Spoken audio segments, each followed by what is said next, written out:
पाकिस्तान से हमें डरना बेहद जरूरी है, एटम बम है उनके पास। देखिए, हम दुनिया के इकलौते देश थे। दुनिया में कहीं भी लड़ाई होती है तो अच्छा, क्या उस पे होता है? 2 बयान आ गया। नरेंद्र मोदी जी ने कहा इंटरव्यू में कि गया था लाहौर, देख के आया था बिना वीजा के, कितनी हिम्मत है उनकी। और योगी जी कहें फ्रिज में थोड़ी रखूंगा बम मैं उसको।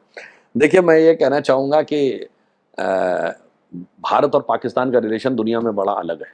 हम्म, आप गली मोहल्ले की लड़ाई से लेके इंटरनेशनल कॉन्फ्लिक्ट तक देख लीजिए, हमेशा छोटा और कमजोर कहता बड़ा और ताकतवर मुझे सता रहा है। हम्म, यहाँ हम बड़े और ताकतवर देश थे और छोटा और कमजोर हमको सताता।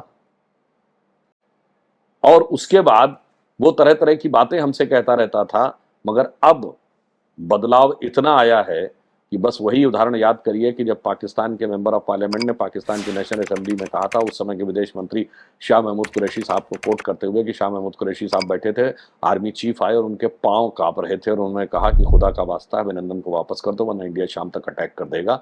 वो करके दिखाया है। उसका कारण क्या है कि जैसे हमारी तरफ लखनऊ में एक कहावत होती है, तो पुराने लोग नवाबी जमाने की बातें करते थे तो लोग कहते थे, अमा मियाँ वो दिन लद गए जब उस्ताद लल्लू खा फाख्ते उड़ाया करते थे। तो उसी प्रकार मैं उन लोगों से कहना चाहूंगा कि अमा मियाँ वो दिन लद गए जब शांति के कबूतर उड़ा करते थे, अब गुरु गोविंद सिंह जी के बाज उड़ा करते हैं।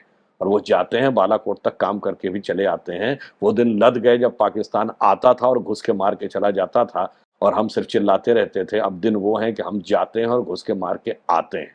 ठीक। वो दिन लद गए जब पाकिस्तान और हमको बराबरी पे तौला जाता था। आज पाकिस्तान खुद मानता है कि वो हमारी बराबरी पे नहीं है।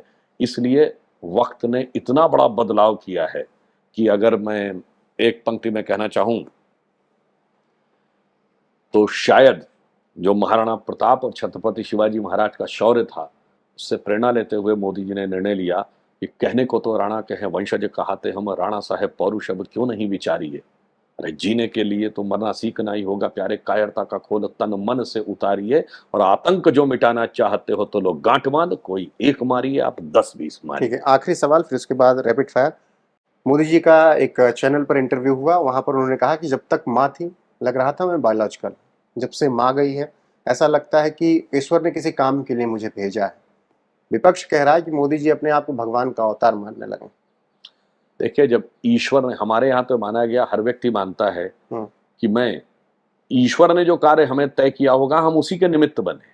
हम्म, भारतीय संस्कृति में माना था हम और आप भी कोई काम कर रहे हैं तो कहीं ना कहीं ईश्वर ने आपको नियत किया उसके लिए कर रहे हैं। और जब कोई व्यक्ति राष्ट्र के स्तर पर कार्य करे और ये माने कि मैं निमित्त बनकर कार्य कर रहा हूं, वो लोगों को शायद हिंदू धर्म और संस्कृति के बारे में पता नहीं। हम्म, जब भगवान कृष्ण ने गीता में अर्जुन को कहा है प्रेरित होने के लिए, तो क्या कहा है?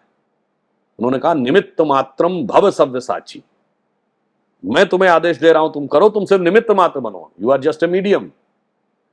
तो मोदी जी ने वही कहा जिसे हम कहते हैं ना, स्वयं सेवा से मां की सेवा का व्रत धारा है।